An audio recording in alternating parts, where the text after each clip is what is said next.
October is a perfect time for spooky, atmospheric reads, whether you like thrillers, horror, cozy fantasies, or just something with very autumn vibes. Today, I have 10 books I'm going to share with you across multiple genres that's going to help you pick your perfect spooky October TBR.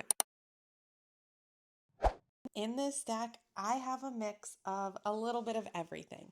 There's thrillers, gothic, atmospheric reads, a little bit of romantasy, some witchy, gothic vibes. Basically, there's going to be something for everyone. Growing up, zombie movies were my absolute favorite type of thing to watch during October. And I don't know why it took me so long, but last year I found this zombie apocalypse book and it was so much fun, but completely spooky. This is Rust Colored Rain by Otto Schafer. I believe there's 3 books out right now for this series. I don't know if it's complete yet or not. I will definitely be reading book 2 and 3 this year. The world was ready to defend against an asteroid of epic proportions, but nobody was ready for what came after. So basically, you just have all these normal people. An asteroid was coming towards Earth. We shot it down, and what happened was rust-colored rain started pouring down on everybody.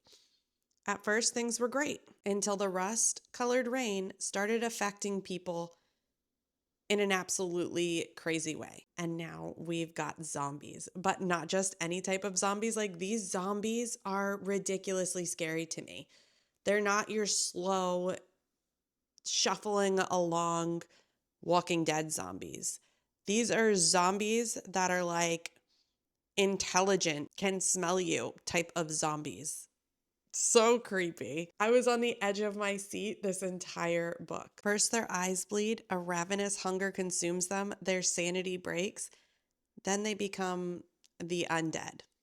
And we're following our main character, Oliver, and I think it's a 6-year-old girl that he saves in this. So I don't know. If you like zombie apocalypse books, check this out.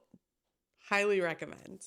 If you haven't read a Karin Slaughter book, what are you doing? This is Pretty Girls by Karin Slaughter. And this isn't necessarily Halloween October vibes, but it is a thriller that spooked me. Completely spooked me. Didn't see any of the twists coming in this book. And I literally had my jaw open, like my jaw dropping to the floor the entire time. This is a story about 2 sisters. One is a trophy wife, and one went through a little bit of a rough time and is coming out of it. And neither of those sisters has recovered from their youngest sister disappearing when they were younger. Then all of a sudden, one of the sisters' husband, Claire, is murdered. Dunzo, don't know what happened to him. And somehow there's a connection between Claire's husband's murder and her sister's disappearance years earlier. It is such a wild ride. If you want to feel that creeped out feeling, this is the book. Talking about thrillers, Verity by Colleen Hoover is a book that will stick with me forever. I read this a couple years ago, and still to this day, I think about the characters of this book. I think this is Colleen Hoover's literal best work, and I wish she would write thrillers more often. Our FNC Lowen gets hired to do this dream job. She is a struggling author, and she gets hired to complete this series for a best-selling author that she's looked up to for years. She has to go to this author's home, live with that author's husband, and go through all of the notes and the paperwork that Verity, the author, has written so that she can complete this series in a way that encompasses what Verity wanted for that series. As she's going through Verity's paperwork, Lowen finds a manuscript that Verity has written that has some of the most horrifying admissions in it. And she keeps that manuscript secret from the husband as she's going through and reading about all of these things in the manuscript that could very well be real. And at the same time, she's kind of having a thing going on with the husband. It's so freaking creepy. It's so disgusting what this book was able to do. A book that will truly, truly never leave me. I feel like everyone has heard of Phantasma and Enchantra by Kaylie Smith. But let me just say, the hype is well deserved. In Phantasma, there's only two rules: stay alive and don't fall in love. Our FMC Ophelia finds her mother murdered. No idea what's happened, but now her mother's powers have transferred over to her, and her mother was a well-known necromancer. She also finds out that her mother was severely in debt and they might lose their family home. Her and her sister need to find a way to save this home.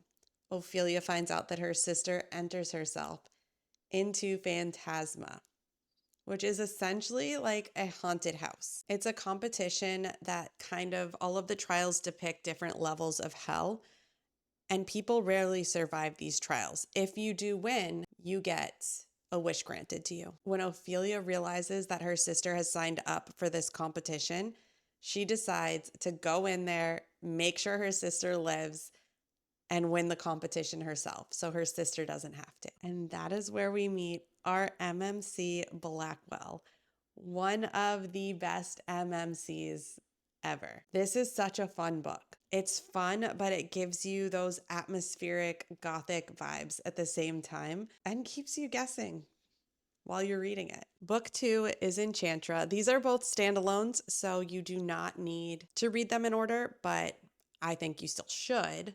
You don't have to, though. And in this book, we follow Ophelia's sister, Genevieve. After everything that goes on in the first book, Genevieve still has tons of questions and she wants answers. So she goes on this trip to find them, where she accidentally ends up in a labyrinth and stuck in a very different set of games that she technically didn't agree to play in. This one is very different from Phantasma. This one gives those vibes of that scary movie where there's a girl that marries into the family and then she has to survive the night type of thing, where she's being hunted down. That's very like similar vibes that this one gives. This one was a blast too. Did I love it better than Phantasma? I think there's going to be two very different kinds of people. One's going to prefer this book over Phantasma and vice versa for the other. I prefer Phantasma, but this was still a phenomenal read, and I had a great time reading it. And this book does go into her mother's past a little bit more, as well as she starts finding things out about herself that she didn't know. Next, the book that started it all for me. This was one of my first gothic fantasies, and it is still, to this day, my favorite. Actually, Two Twisted Crowns, book 2 is my favorite, but One Dark Window is just as good. I feel like we're seeing so many books come out with tarot card magic now, and this is the book where it started. One of the most unique magic systems I've ever read about. This is One Dark Window by Rachel Gillig. Elspeth is our FMC, and she has a monster that lives inside of her. She lives in Blunder. And in this town, there is a very special magic system. There are these tarot cards, and the holder of these tarot cards is able to use a very specific magic depending on which tarot card is held. There's one that makes you more beautiful. There's a prophet card. There's a card that's more for fighting. And there's a limited number of these cards. Blunder has this very interesting mist surrounding it. And in order to break this kind of curse that Blunder is under, all of the Providence cards, which are the tarot cards, need to be united. But there's one card that has never been found and has been missing for quite some time. And in book 2, we get a perspective that just absolutely die for. It is so good. And that brings us to Nocticadia by Keri Lake. This book surprised me. I wasn't sure I was going to love it, but was I wrong? It's technically like a gothic, dark academia, gothic romance. Our FMC Lilia attends Drcadia University to attend this very special program in order to find out what killed her mother. Her mother has been sick for a very long time. What ends up happening to her is absolutely like horrifying. There's like these weird, creepy black worm things that they're investigating. And while she's there looking for the cure to that illness, she meets Daddy Death. Dr. Death. I don't know if he's called Daddy Death, actually. Mr. Bramwell, who is her professor. Very sexy, older professor. Age gap, forbidden romance, deadly secrets, and like a very gritty gothic atmosphere. These next ones are for my witchy girls. Both of these books series had me in an absolute chokehold. I'm very picky with witch books. I either love them or absolutely detest them. These ones I loved. The first one is Kingdom of the Wicked by Keri Maniscalco. The way Keri Maniscalco writes her books is just so beautiful. I will say this series does get spicier as it goes along, and I did skip some of the spice scenes because I don't need too many of them. However, the story is still phenomenal and holds up without the spice. I love a good map. This is a completed trilogy that also has current spin-offs being written about it. I think there's 2 spin-offs currently out and a 3rd coming out this year. In Kingdom of the Wicked, we are following Amelia, and she has a twin sister, Victoria, and they come from a family of witches.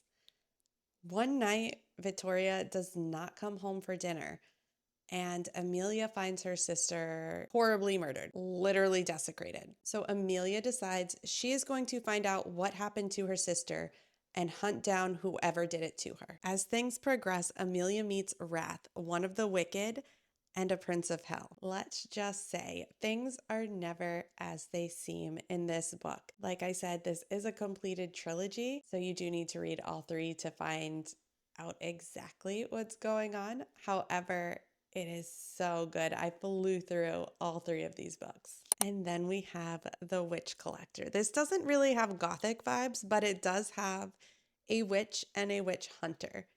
And this series is not completed yet, but it's one of the best series I've ever read. This is book 1 of the Witch Walker series by Charissa Weeks.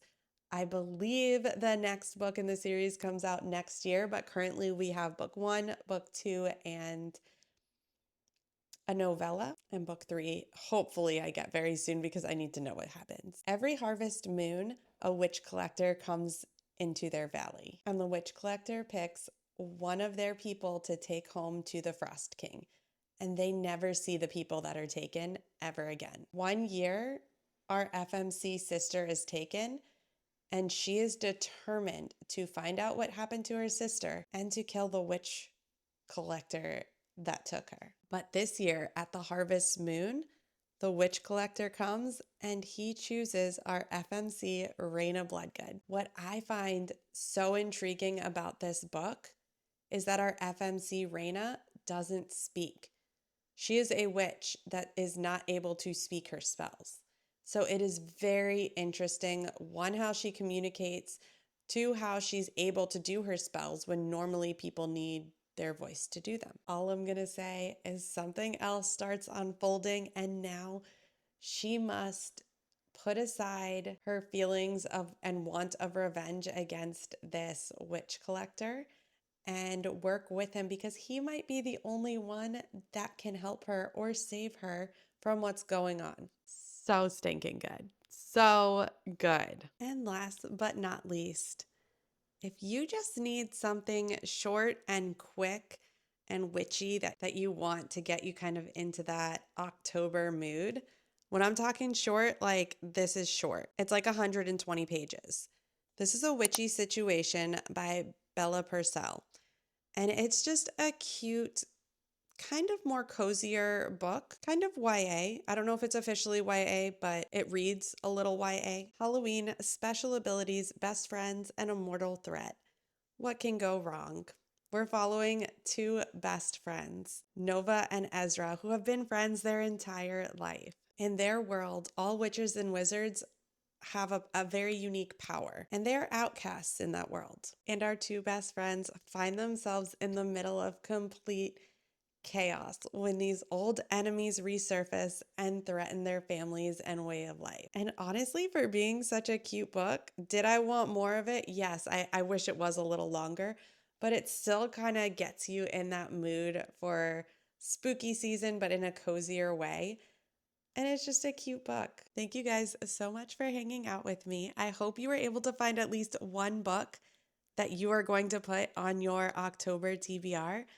Let me know in the comments which one you decided to pick if you did. I had such a fun time reading these over the past couple of spooky seasons. If you want to see what I'm picking out for this October, make sure you stick around. Hit that subscribe button, and you will see that next Friday when I pick out my official October TBR. Hopefully, I will be getting into more horror this year. If you are new, make sure you hit that subscribe button, and if you enjoyed the video, please leave a like. I hope y'all have an amazing day, and I will see you in the next one.